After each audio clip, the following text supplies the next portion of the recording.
Bismillah ar-Rahman ar-Rahim. We begin in the name of the God whose mercy is profound, whose kindness is forever. Now, after having done verbs of past tense and present and future tense, Madi and Mudare, we will now proceed to do a few more variations, usages, so to say, of these verbs. One of the things that we ought to know is the passive verb, which is called fail majhool.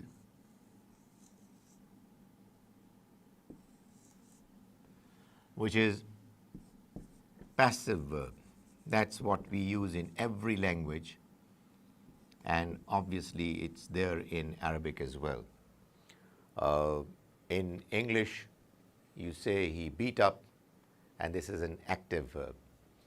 But we also say he was beaten up, and this is passive verb. I'm sure we've already discussed it while talking about the possibility of the different Arab, when we are talking about the Arab where when you have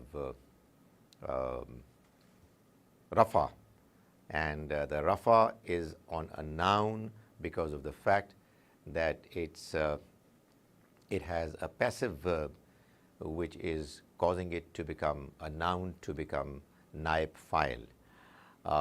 But now we will go into more detail of how passive verbs are formed in both cases, in the case of fail mazi as well as in the case of fail mudare.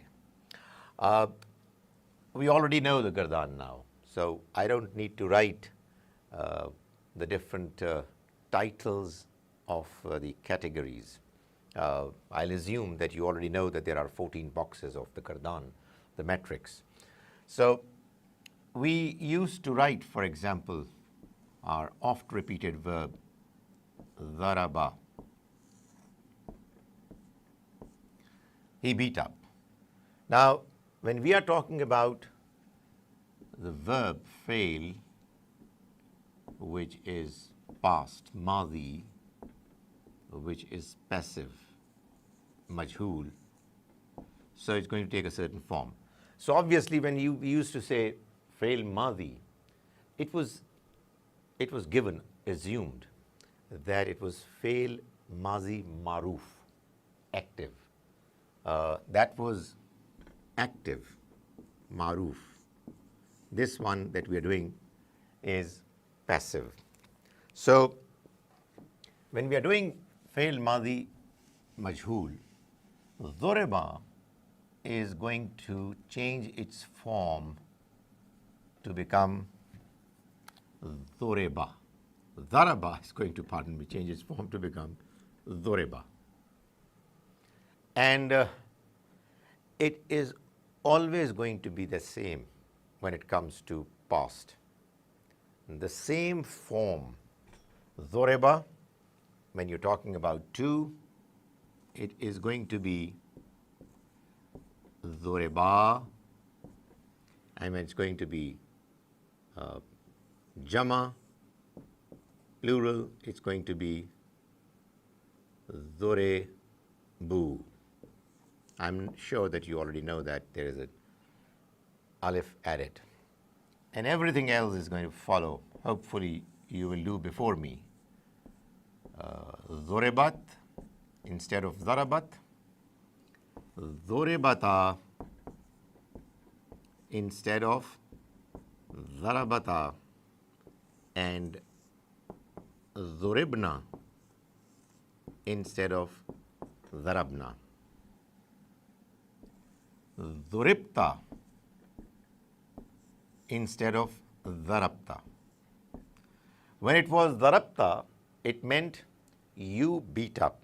When it's dhuribta, it means you were beaten up. It's dhuribata.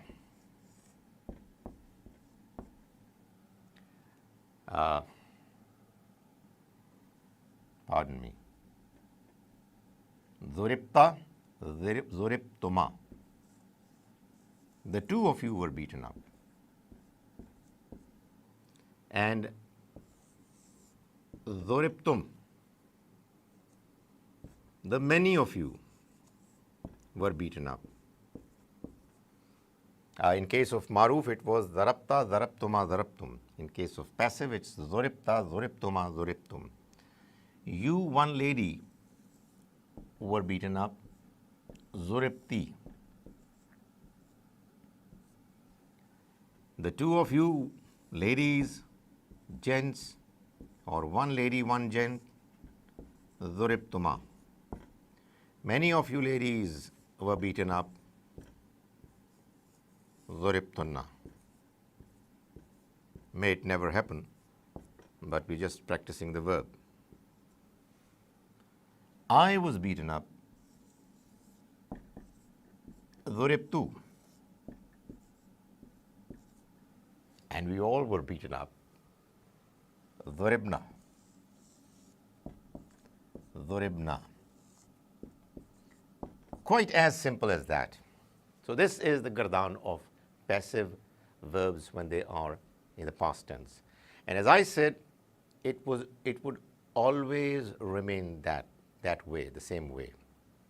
You might wonder, why am I saying that, making that statement? Is it not true for all past verbs? Well, we have already seen that it's not true, that the verbs in the form of mazi fail, past tense, do not take exactly the same form, the same flow. Obviously, verbs would differ because of their letters, alphabets differing, because they carry different meanings. But it's not just the difference of letters, alphabets that we find in the case of past tense fail mazi.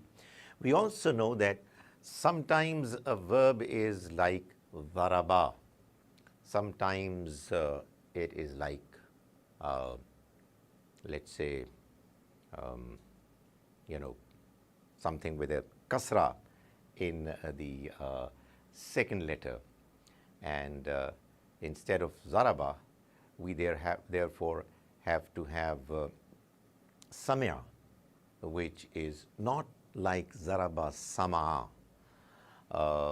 And in rare cases, we may also have kathura, wherein the second letter has a dhamma, a pesh. So whether kathura, whether it's zaraba or whether it's samya, when it comes to passive verb, it will have only one form, which is kothera, zoreba, and somya. So it will never change, which is one very good positive thing about the majhul when it is in the mazi. And that is exactly the same case, same way when it is in the form of mudare. So I hope you understand what it means. No matter whatever be the verb, let's say instead of dharaba, we say shakara. He was thankful. If you make it shukera, so it would become he was thanked for. He was thanked for. When it is qatala, he killed. Qutila, he was killed, and so on. So passive verbs, when they are in the form of mazi fail, they will take this form. Now let's take the example of fail mudare.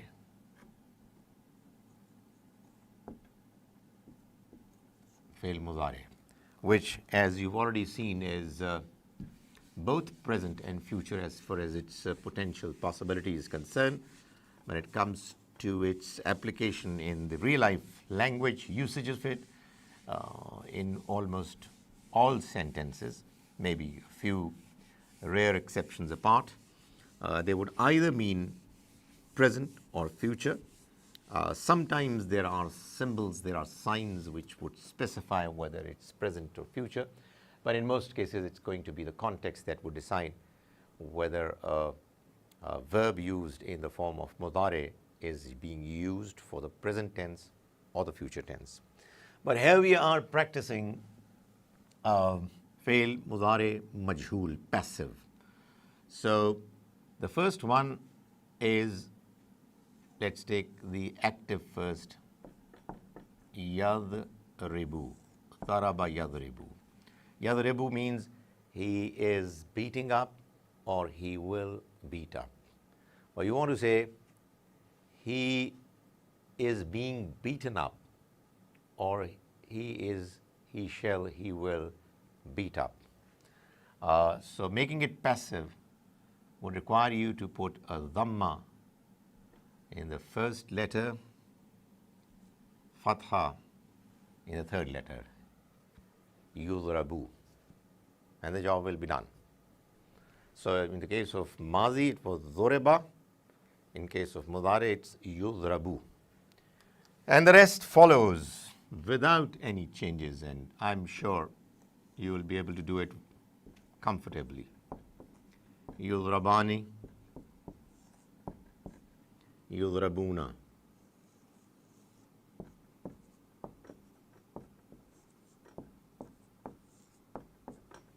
Tudrabu.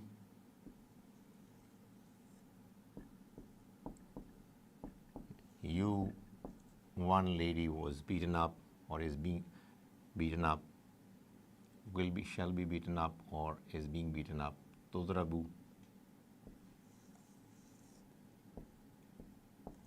Tudrabani and tudrabuna. Sorry, tudrabna. Tudrabna. Many of you shall be beaten up.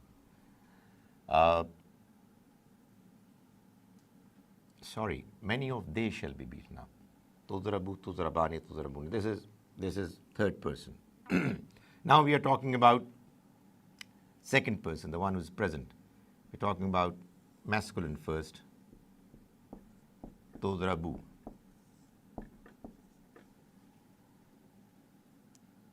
You, one male, is going to be beaten up. Tudrabani. You two males are going to be beaten up. Tudrabuna. You many men are going to be beaten up. Tudrabina. You one lady are going to be beaten up. Obviously, I am doing it in the translation for future, but it could be equally relevant for present as well. Tudrabina. Tudrabani. You two ladies are going to be beaten up. And tudrabna.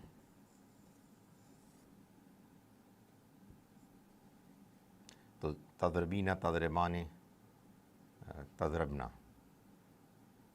Tudrabna.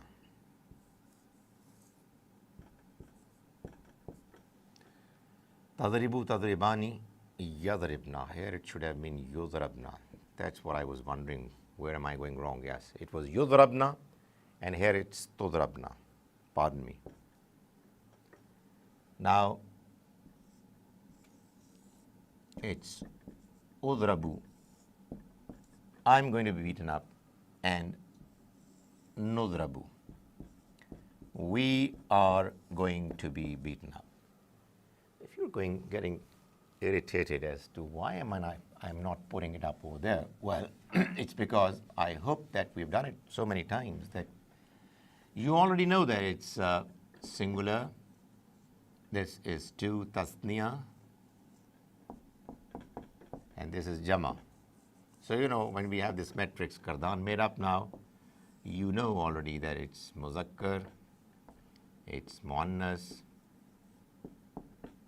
and it's a third person. This is muzakkar, muannas. This is second person, and this is first person for both genders. This is for you, fail mudari majhul. That is, the verb for the present and future tense, which is passive. Again, nothing different in any of the other verbs. Some verbs, well, many of them are the ones that we're going to do in the future, in the next subsequent lectures. There again you would find that even though verbs are capable of taking many different forms, but once you know the rule of making a verb passive, whether in the past or in the present future, whether in Madi or Mudare, you will be able to make passive verbs in any category of verbs, no matter whatever different forms they might take. That is, Zaraba would be Zoreba, and Yadribu would be Yuzrabu. So if I was to give you, this is something that you will study later, that if there is a verb in Arabic which is tadabbara, which we've not studied as yet.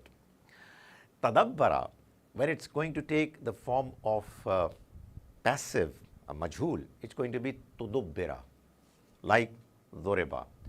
And yatadabbaru, which is going to be its muzare, will take the form of yutadabbaru. No change. It's the same pattern.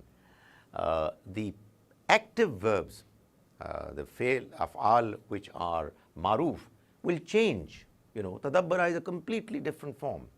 But when it comes to passive, once you know the active form, the passive you will be able to make fairly easily.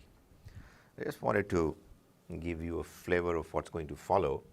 So we have done now what is fail majhul. There is only one other item on the table in the agenda that now we've got to do, which is what is called fail amr. Fail amr, which in English is imperative verb,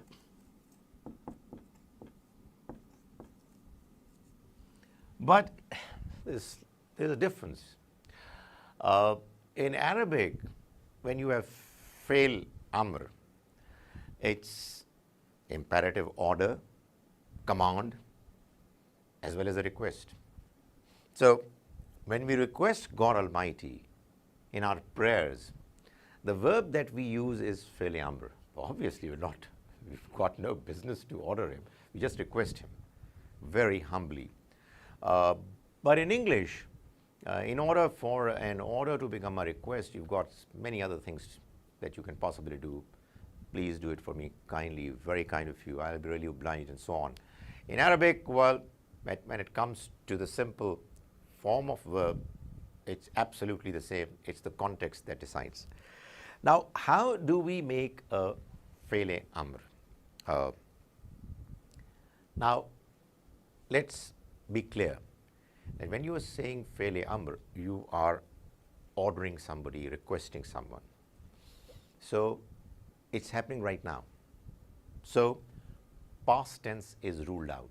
You're talking about the present or the future, which is fail muzare.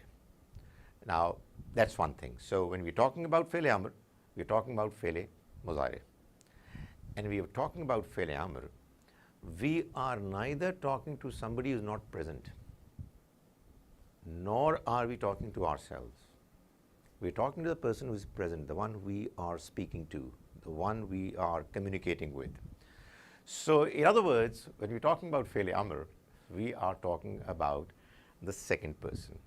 So there are only 6 different categories of verbs, which are boxes of verbs which are involved. That is the second person,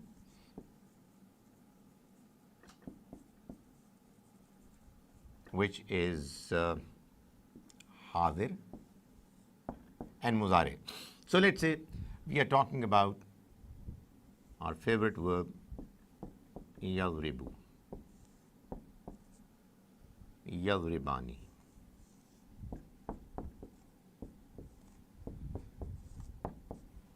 yadribuna.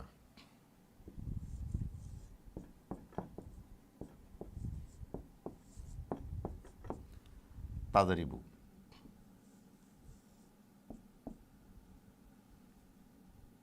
Sorry, because it's second person, it's tadribu, tadribani, and tadribuna, and tadribina, tadribani,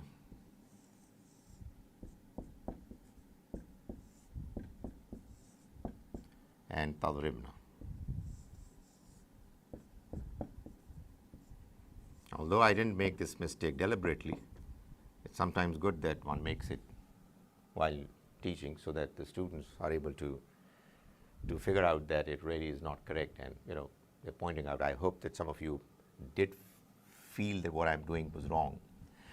Now, let's take this one first to find out how a fi'l amr is made. The simple formula is that when you have a fi'l mudari whose fi'l amr you are going to make, you will do two things. First, get rid of the letter that signifies fi'l mudari, which is ta. So get rid of it. And towards the end, remove the dhamma and put a jazm. The job is actually essentially done. However, there are going to be many cases like this one wherein you would find that the word is not pronounceable. You just can't pronounce it, because in Arabic, when you are beginning a word with a jazm on the first letter, it just cannot, it would not proceed. We would always need some vowel to begin. So, Urdu, which follows Arabic in its pattern, the way it's spoken, people, when they would use the word school, they would not be able to speak it. So they say, is school. They wouldn't say station. They would say, is station. Because they need a letter with a clear sound of vowel to begin a word. So likewise over here, you cannot pronounce it. You can't say zirb. You have to have something to begin with. So the idea is, the rule is that if it cannot be pronounced, you put an alif so that it is pronounceable with the use of some vowel. And obviously the immediate question that arises is, which of the three harakat are you going to use? Which of the three vowels? The rule is that you look at the middle letter, which is a ra here, and find out as to whether there is a kasra zir or a fatha zabar in it. If there is a kasra or a fatha, here in this case it's a kasra zir, you put a zir. But if it was a dhamma pesh, then alif would take pesh. That's what the rule is. So the rule is that you bring out the verb and you remove the ta and you put a jazm towards the end. If it is pronounceable, pronounce it. If it is not pronounceable, put an alif and then see as to whether the middle letter has a zir or a zabar, a kasra or a fatha, then put a kasra over here, zir. And if it has a dhamma, pesh, then put a dhamma over there. But obviously the job is not completely done. This is here, therefore, is rib, which is a command, beat up. If you want to say izrib him, beat him up, you would say izribhu, beat him up, which is a pronoun. So izrib. Now when it comes to two, the only difference is that instead of a jazm, you will remove the noon, idriba. Likewise over here, idribu. And we'll put a customary alif, which you already know. In this case, it's going to be noon again removed, and it's going to be now idribi. That's about it. Idribi. Idriba again, removing the noon at the end. The only exception is the Jama Muannas, wherein the noon doesn't get removed. It's idribna. Idribna would mean you all ladies beat up. Probably it's not removed, because had it been removed, then it would have been confused with idrib of the singular masculine form. So that's how it is. Idrib, idriba, idribu. Beat him up. The two of you beat him up or beat them up. The many of you beat up. The one lady you beat up. The two of you beat up, and the many of you beat up. That's how it is. I said that I mentioned actually two things which need to be mentioned, and hopefully we'll do more of it later when it will do the practice of it. But I need one more example wherein we don't have an alif with a kasra but with a fatha. So we say tansuru. You will help him. And I want to say help, help. You do the same thing. Remove ta, put a jazm, put an alif, and see here. Is it a dhamma? Then put a dhamma over here. Remember, in the middle letter, if there is a kasra or a fatha, you will put a kasra over here. And in case of dhamma, you will put a dhamma. So unsur. The rest is the same. Unsur, unsura, unsuru, unsuri, unsura, unsurna. Just two more things. One is an exception to this rule. The exception is that there is another form of verb which again you're going to study later. But let me introduce it here for you to be mentally prepared for it, as well as to let you know that, to give you the complete set of possibilities that are there in the case of making an imperative verb, fi'l amr. There is one peculiar form of verb in Arabic which has aslama as its mazi and yuslimu as its muzari. I'm not going to talk about it in detail about it, but just to give you an idea. Yuslimu will become tuslimu. And when this form comes, which we will study later, we will remove ta and we will put a jazm. And in this case, although the second letter has a kasra, you'll put an alif and it will have a fatha on top of it, and it will say aslim instead of islim. This is an exception. This is what we are going to study later, this particular category of verb amongst many others. But just to give you an understanding that this is an exception. Just one more example, and hopefully the discussion would be almost complete. And that is another category wherein you have a verb in the mazi allama, he taught, and the muzari is yu'allimu. Again, there is something you will study later when we'll talk about thalasi mazid fi. What exactly is it?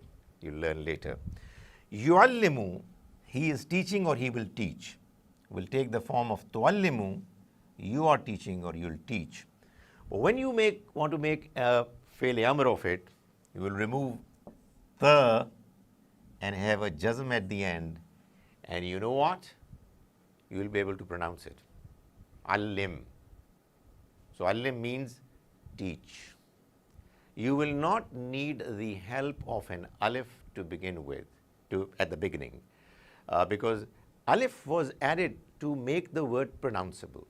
If by going through the operation of fail amr, removing ta and putting a jazm at the end, the word itself is pronounceable. You don't need the help of alif. So it's allim, allima, allimu, allimi, allima, allimna. This was fail amr. Today we did fail mazi majhul, fail muzari majhul, and fail amr. May the Almighty enable us to understand the language of His book, so that we are able to understand His book properly, understanding it by reading the text of the Quran directly.